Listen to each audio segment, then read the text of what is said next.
Di dunia ini ada yang namanya influencer, Bang. Mereka ini biasa bikin konten yang sesuai sama niche mereka. Ada yang vlogging, ada yang main game, ada yang ngeprank.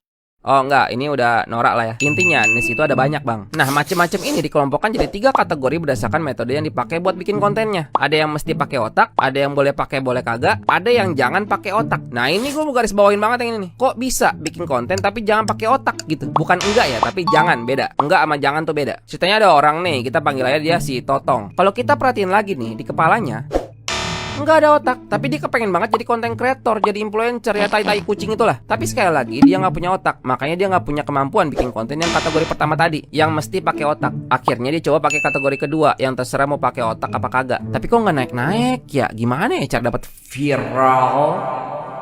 Nah, seandainya dia ada secarik otak kecil aja nggak apa-apa, dia bakal terus berusaha di kategori kedua, atau bahkan dia berusaha buat nyoba bikin kategori pertama. Dan biasanya ada kemungkinan berhasil, bukan nggak ada loh ya, ada banyak contohnya. Tapi sekali lagi dia nggak punya otak, makanya dia justru pindah ke kategori yang gua garis bawain tadi. Jangan pakai otak. Dia mutusin joget-joget di tengah jalan, cuman pakai sempak, sama mukanya dicemongin kayak dakocan. Udah, segitu aja kemampuan otak dia. Ini jenis konten yang jangan pakai otak, betul nggak? Ya betul lah. Nah, ceritanya banyak yang ngomel, kesel, diomongin lah jadinya. Dan dapet trending. Nah, ini letak masalahnya nih. Dari situ dia udah dikenal sebagai influencer yang gak punya otak. Yang nungguin konten dia selanjutnya udah ada banyak.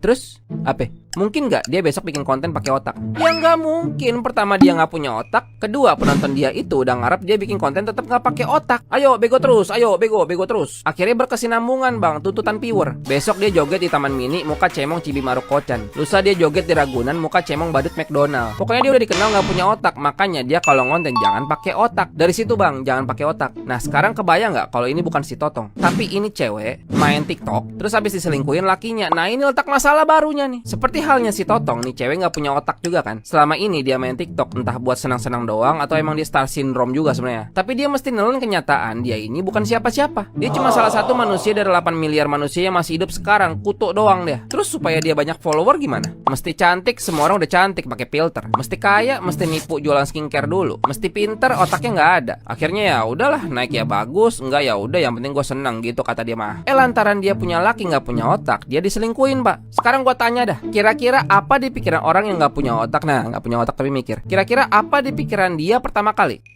Betul, umbar aib di TikTok. BTW ini termasuk kategori nomor 3 tadi ya, konten yang jangan pakai otak. Karena kalau dia pakai otak harusnya dia malu gitu. Tapi kan orang nggak punya otak cenderung nggak punya malu gitu ya. Dan saat dia ceritain kisah dia diselingkuhin nih, rame banget, Pak. Kok bisa gitu ya? Ternyata karena yang nggak punya otak itu ada banyak banget. Akhirnya dia dikenal sebagai apa sekarang? Cewek korban selingkuh. Ini jenis konten laku keras, Pak, di TikTok, sumpah.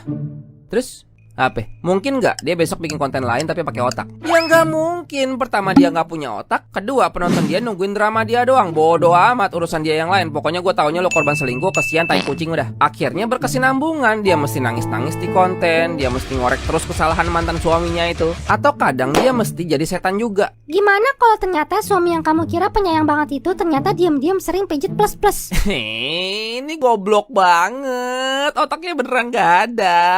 Dia mesti bikin kayak gitu. Kalau nggak gitu view-nya nggak jutaan, Pak. Ntar nggak makan dia. Pokoknya dia kalau ngonten tuh jangan pakai otak. Intinya itu udah, anjir, tarik napas gua.